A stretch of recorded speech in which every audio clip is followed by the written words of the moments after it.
Les amis, on se retrouve aujourd'hui avec une nouvelle vidéo d'actualité. On va parler de l'actualité du jour. On va parler d'Islam Makhachev, de Topuria, d'Alex Pereira, de Khamzat Chimaev, de Cédric Doumbé.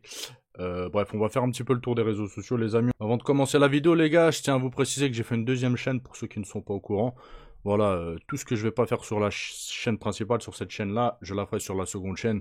Donc là, pour l'instant, je fais des traductions de vidéos, de reportages d'Alex Pereira. J'ai fait des vidéos réactions sur les sports les plus ouf qui existent actuellement. Là, il y en a une autre qui doit sortir. Je sais pas si je vais la mettre demain ou après-demain. Elle est prête, hein, quoi qu'il arrive.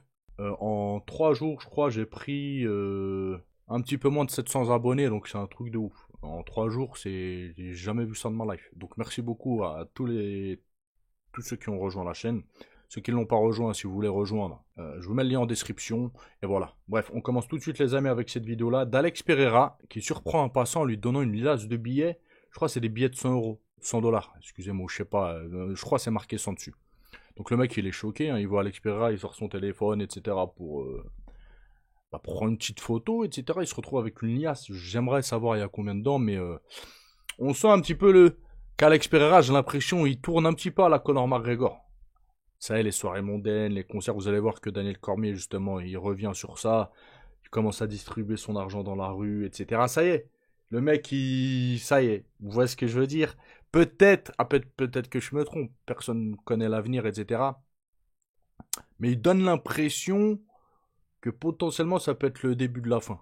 Il a goûté à la bourgeoisie, ça y est, le mec, moi, il me fait penser à Connor un petit peu. Vous voyez? Donc on va regarder la vidéo tout de suite. Alors il regarde. Oh, silence de Yégo. Thank you.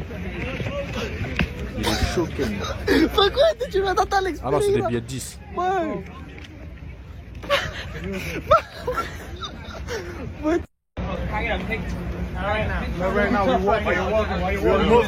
Comme ça. Thank you. D'un coup, il regarde, tac, tiens, je sais pas là, il y a combien Après, peut-être qu'il n'y a pas que des billets de 10, mais en tout cas, c'est une grosse liasse. Voilà.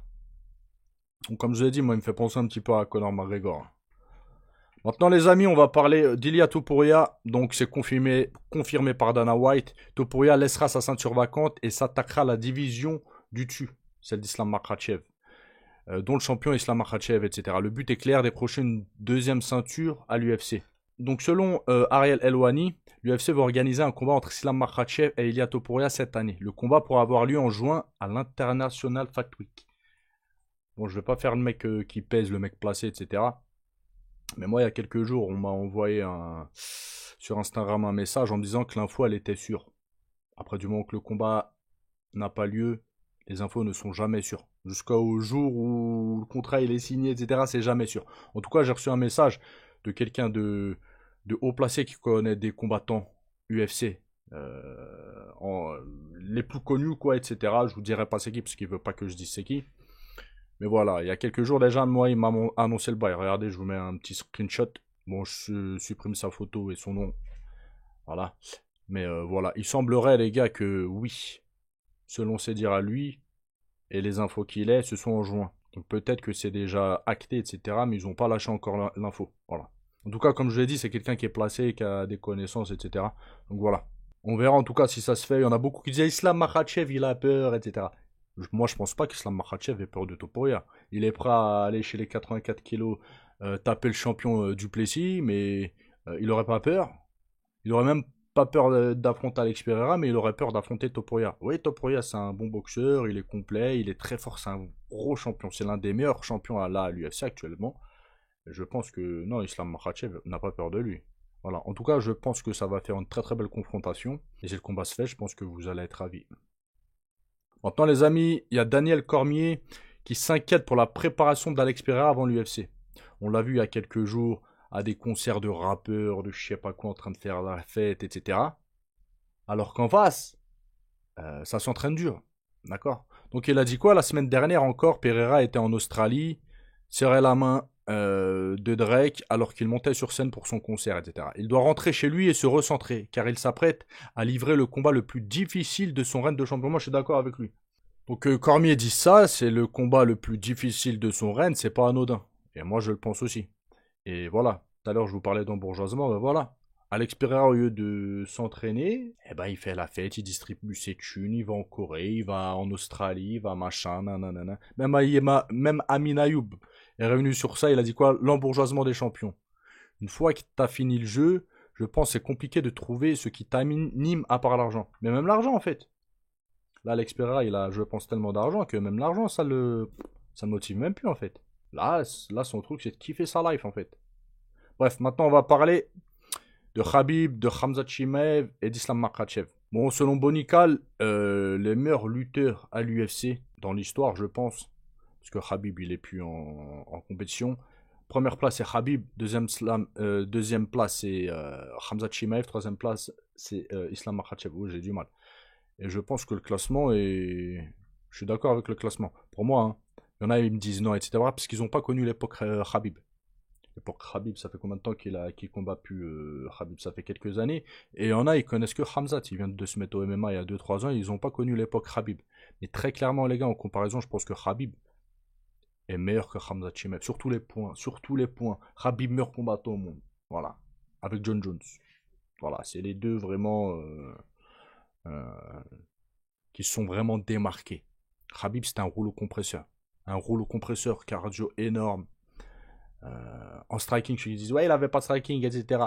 On va pas revenir sur ce débat, il a été fait 40 000 fois. Il avait un bon striking en fin de carrière, simple mais efficace. Il savait aussi utiliser son jab. Il a touché des mecs comme Conor McGregor, les plus gros strikers, etc. Il avait un striking simple mais efficace. Et efficace par rapport à son jeu surtout.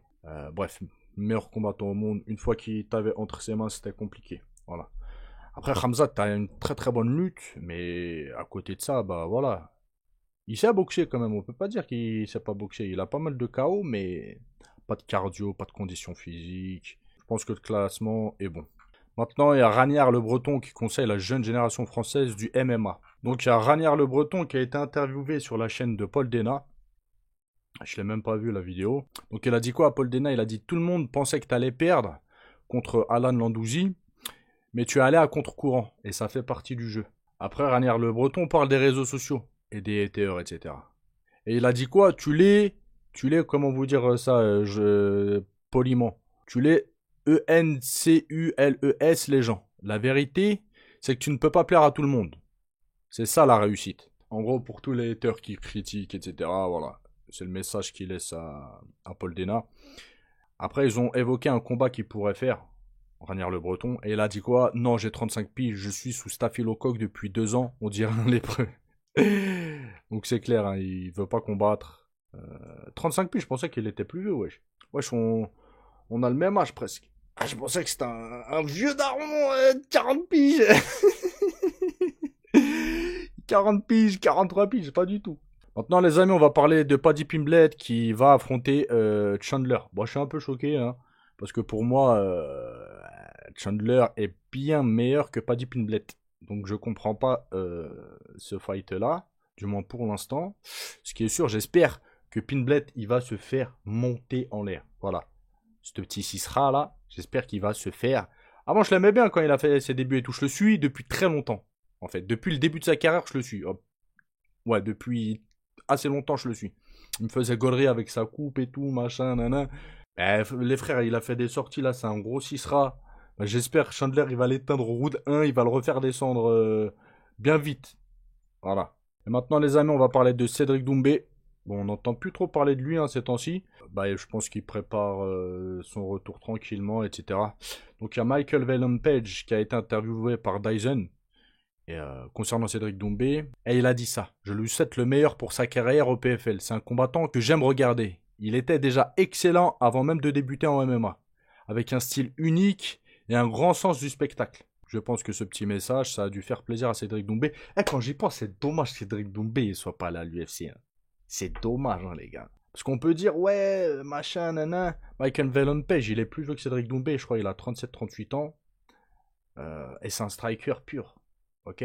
Il n'a pas particulièrement de sol, de lutte, etc. Et pour l'instant, il se débrouille très très bien. Cédric Doumbé, ouais, c'est dommage, c'est dommage. Et c'est dommage que les deux ne se soient pas affrontés. Donc on va regarder un petit peu les commentaires. Parce que les gars, Cédric Doumbé, franchement, c'est le combattant, je pense, qui met le plus de clivage entre les gens. Je sais pas si on dit ça comme ça, mais vous avez capté, j'essaye de faire... Le mec cultivé là, à faire des belles phrases soutenues. Il y en a dit quoi? Je préfère écouter les avis Twitter qui disent que Doumbé n'est pas le visage du MMA FR. Ah mais non, mais là c'est terminé là. Ça on peut... Il n'y a plus de débat là, là c'est Nassourdine là. Faut arrêter de parler des représentants du MMA FR. Cédric Doumbé c'est pas le représentant du MMA FR, là ça c'est terminé, là il n'y a plus de débat. Le représentant du MMA FR là actuellement, c'est Imavov. Dites-moi ce que vous en pensez les gars, mais je pense que la grande majorité, il y en aura toujours qui seront pas d'accord, qui vont dire Cédric Doumbé, machin, tu vois. Mais je pense que la grande majorité, on va être d'accord sur ça. Pour ceux qui suivent un peu Doumbé, pourquoi on le voit plus combattre depuis un moment? C'est un problème de contrat ou choix perso? De quelle carrière parle-t-il? Celle d'humoriste. Non, Doumbé n'est pas un excellent combattant. Le gars ne combat jamais. Il préfère se manger 4 KFC dans la semaine pour faire le poids d'un poids lourd. Le problème, c'est que Doumbé va rien faire au PFL. Il n'est même pas dans le prochain tournoi à 1 million. Il y a que des teintes de Twitter qui le font passer pour un clown. Vrai connaît vrai. Je suis toujours dans le train, mais c'est saoulant qu'il fasse absolument rien pour obtenir une ceinture en MMA. Les termes et Doumbé a l'air quasi fini. Aucun combat à l'horizon. La Zumba s'arrête quand? Quand un showman valide un showman, ça promet du spectacle. C'est bien, mais il combat jamais, etc., etc. Bah ouais, les avis sont très partagés. Hein. En tout cas, voilà les amis. C'est tout avec l'actualité du jour. On se retrouve demain ou après-demain. Passez une bonne journée. Ciao, ciao.